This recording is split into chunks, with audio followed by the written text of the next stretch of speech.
So this is what death looks like. An LSD trip report by White Light. Posted at earbud.org, October 9th, 2010.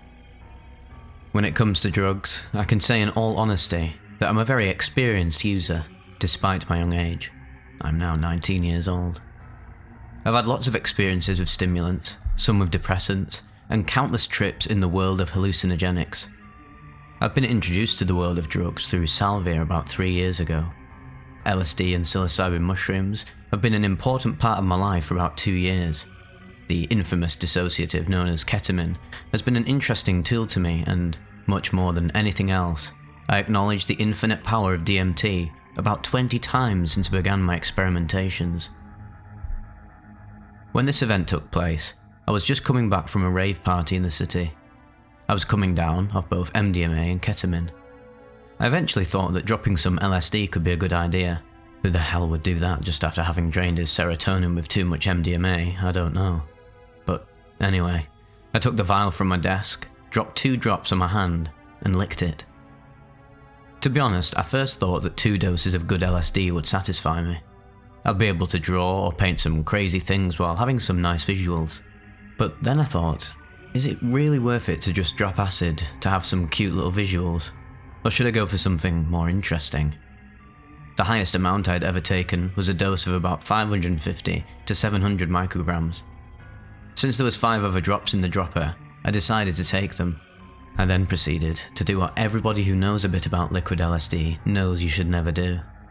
I replenished the dropper with water and drank it as if it was a shooter. Twice, just to make sure not to waste anything. 1 shooter of a vial gave a trip of about 1,000 micrograms to a friend of mine, and it was the second time that this vial was being washed. It should be important to note that my vial was twice as big as his, and so has more surface in contact with the LSD, and that there was probably a couple more doses in my vial than in his. It could be considered a mistake to wash the vial as I did, but it was on purpose. I didn't really think about it. I just felt like it had to be done. I cleaned my room very fast because I know being on acid in my room, if it's messy, is only going to make me frustrated. I then went for a cigarette in the backyard and sit for a minute. Everything was heavily distorted, but I could still handle it. I thought about all the LSD I dropped, and realised that I had probably around 2,000 micrograms in my body. Earbud note: claims of measured microgram dosages for LSD are usually unsupported. Quantitative measurements for LSD are very difficult to do and cannot be done casually. Without further detailed information about how the measurements were derived, it is reasonable to assume that most statements of microgram dosages of LSD on blotter or in microdots are either misinformed or overstated. Blank. I open my eyes and notice I'm back in my room without even remembering going back inside my apartment. I'm lying on my bed, eyes wide open. Nothing is left static. There are some waves of glowing blue light going across the room. Everything looks fluid. I start hearing some kind of chants and melodies alongside that electronic-like drone sound that I'm used to hearing while tripping on DMT. The visuals then stop waving and take a beautiful crystalline form. The world seems to be made of colourful geometric patterns. It really felt like a pre-breakthrough DMT experience, to be honest. This lasts for about 30 minutes. I then close my eyes, and I'm totally blinded by what many people call the white light. It's beautiful, but so intense. I'm not sure anymore I will be able to handle this experience. And this is where it starts to get bad. When I open my eyes, my room has stopped distorting and the colours are gone. The room is not back to normal. Worse, it looks like everything is grey and sad. There is a distinct substancelessness to everything. The whole world looks like it just died, as if the energy present in everything had just gone. I try to get up out of my bed and go somewhere happier, but I sit up on my bed and feel myself falling into an infinite void only to find myself lying again. Images are duplicating, repeating themselves, without meaning. I put my hands on my chest and try to relax, but it feels like my hands simply go through me as if I was non-existent, empty of any matter.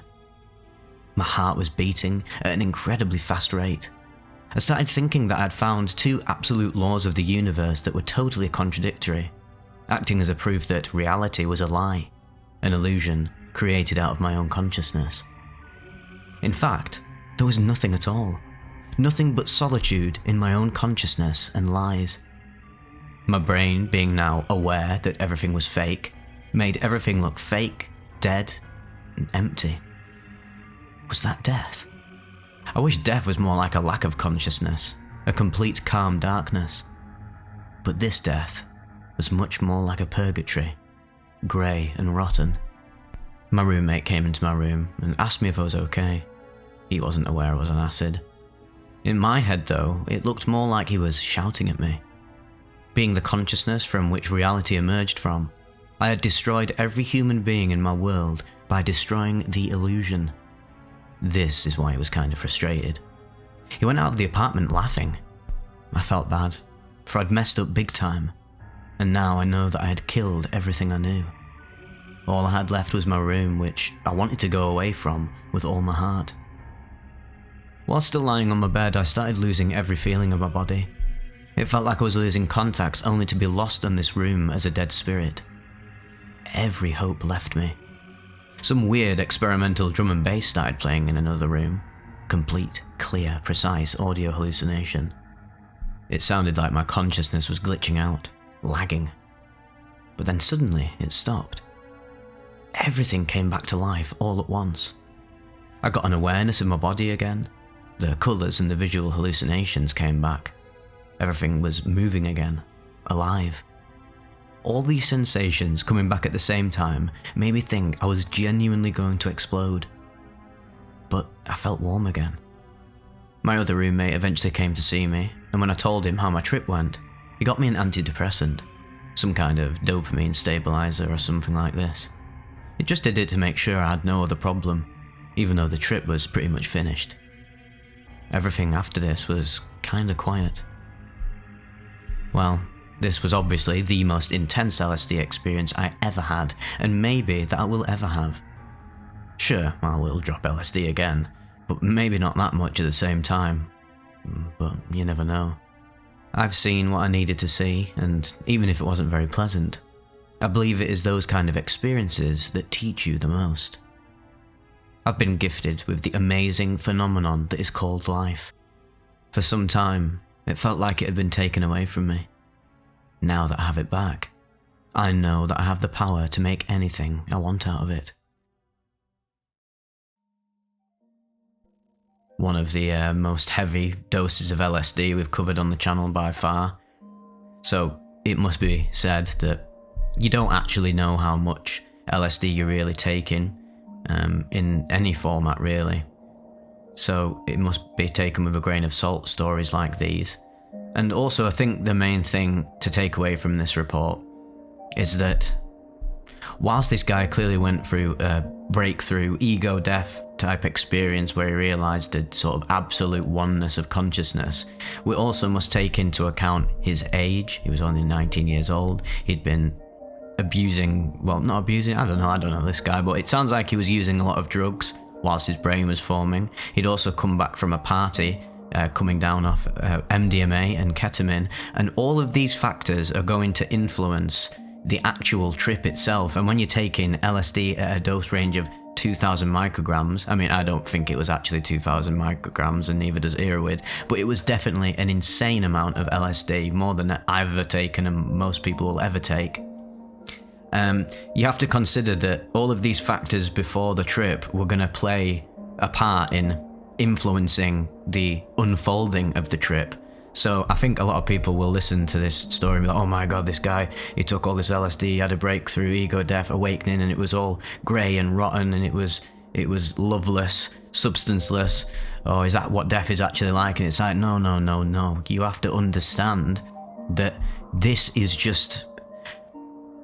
Ego death comes in many different qualities and flavours, and this is one of them. And it's one that would have been very, very different if the guy went into it in a completely different headspace and didn't have as much stress on, say, his brain due to the abuse of the... Not abuse, I keep saying abuse, but the usage of two very powerful substances in conjunction with each other, MDMA and ketamine. So his state of consciousness going into this truly out there psychedelic experience is going to be very different from, say, someone who has a very pure state of mind, has prepared for the experience by, sort of purifying themselves physically and mentally. You have to consider that this is just a trip report. This is just someone's personal experience of a state of consciousness beyond the human, and you shouldn't be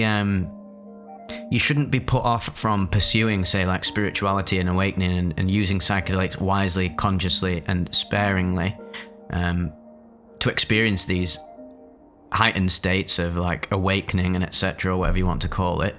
But don't worry about them manifesting in the way that it did for him here, and also don't be taking 1,000 to 2,000 micrograms of LSD, especially at, he said I am now 19 years old as of writing this, and this came out on October 9th, 2010, and he doesn't actually say when this trip report happened, so he would have been even younger.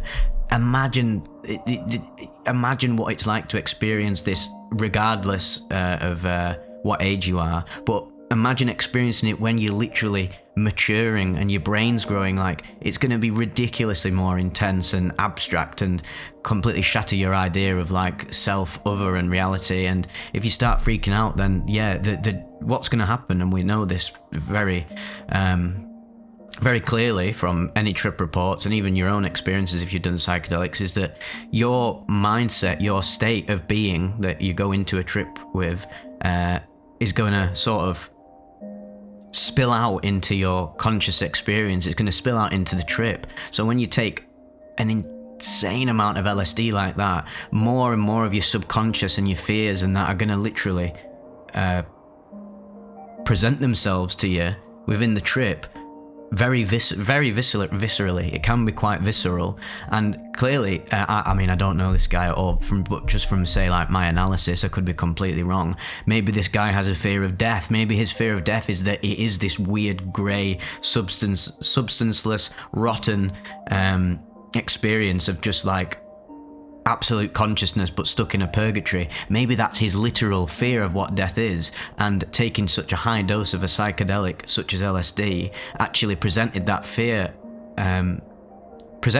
to him in the most explicit way of him actually experiencing it. But it doesn't mean, this is the main takeaway from this, so that you're not freaked out too much by, say, altered states and psychedelics, is that this is just a facet of an individual's journey towards like awakening and oneness and absolute consciousness, etc. You are going to have to face your fears at some point, and I just assume that this guy's fear is that death is actually that, even though the delicious irony of it is that he got a purer idea of death when he had the beautiful white encompassing light that he literally acknowledged as beautiful, but it was too intense. It's like the intensity was so much that, say, possibly like he resisted it and fell back into his fear and illusory ideas of what death is, like this literal grey purgatory type state. And his hope for death was that it was more like a lack of consciousness. He says a complete calm darkness. So there was his hopes and his fears all meshed together into this trip. And yeah, you have to take that into account, that this isn't the absolute truth. You have to take all of these trip reports with a grain of salt and realize you aren't this person's consciousness. Like, you aren't his egoic self. You don't have all the baggage and the karma and all the stuff going on with him. And like I've said many times, this guy took it at a very, very young age, where you're more impressionable to your own fears and you're figuring yourself out, and you've not really matured as a mind and a soul significantly, or most people haven't significantly, as a late teenager. No matter how many times you've done DMT and how many experiences you've had, when you take this amount of LSD, shit's gonna get weird. It's probably gonna frighten you, and then you're gonna keep like holding on to that fear, and it literally is going to present itself to you in your psychedelic experience, and sometimes it can get quite nasty. But the overall positive takeaway from this is that the guy said, even if it wasn't very pleasant, I believe it is these kind of experiences that teaches you the most. So kudos to this guy for having sort of the wisdom to see beyond the nihilistic infinite void that he was sprung into. I mean, fair play, that takes some level of consciousness. So again, like me just analysing this guy's experience, there's absolutely zero judgment from me to this person, but mainly I'm just trying to give a bit of context for people who might be like scared of this report. I personally just find reading into these stories of mega dosages super fascinating, because I would literally never do that, because I don't feel any desire to do so, because I feel like I've realised a lot of the things that people find themselves experiencing in these like ridiculously intense states, I've experienced them on much lower dosages in smoother settings, and even just contemplating in my own day-to-day existence and meditating, I've realised that in a very small sense, it's not the same as me being like literally right now thrust into an infinite void of oneness and consciousness on an absolute level. But yeah, I don't feel the need to like sort of induce some form of PTSD just to experience like my own fears viscerally, when I can do that slowly but surely over time. I mean, literally, I'm only 27. I've got so much more of my life left, hopefully, to carve out the spiritual path and explore altered states and mind expansion. So I don't really feel the need to do anything this extreme, because I also am very cognizant of the fact that I know I can't handle it either. And yeah, another thing I've said numerous times before is that you can go into these megadose experiences with, if you go into these megadose experiences with like hubris, the psychedelic is going to bite you in the ass, karmic boomerang style. And fortunately, this guy seems to have integrated the experience, but some people won't be so lucky, and you could literally end up in a psych ward or worse. So really need to bear that in mind, and do not replicate this at all. I just said, just don't bother. Just don't bother doing it. Some very, very, very, very rare turbo psychonauts will probably be able to handle this, but that's not the average person. It's certainly not me, and I certainly don't think it's most of you either. And there's nothing wrong with that. We're all on our own different path, carving it out in the way that suits us best in our own little relative bubble of consciousness. And then, in a darkly ironic sense, this was part of his path as well. But there's a great sacrifice that comes with messing around with psychedelics in high dosages and playing around with them recreationally too much as a teenager. You just don't know what's around the corner with your psychedelic journey. You might not be ready for it. But if you are ready for it, it can be the most beautiful, transcendent experience and lift all of that ego baggage that's been weighing you down your whole life, and it'll just release, and it is really the most beautiful thing in the world. But if you're not ready for it, and you're going into it with a lot of ego baggage that you're not ready to let go, it can be quite hellish. And yeah, I don't want to beat around the bush and pretend that that isn't a potential thing that can happen, because it can. So yep, just be careful, be wise, be conscious, take it slow, and take it easy. Anyway, hope you got something out of this, ladies and gentlemen, and everyone in between. Thank you very much, and I'll see you on the other side.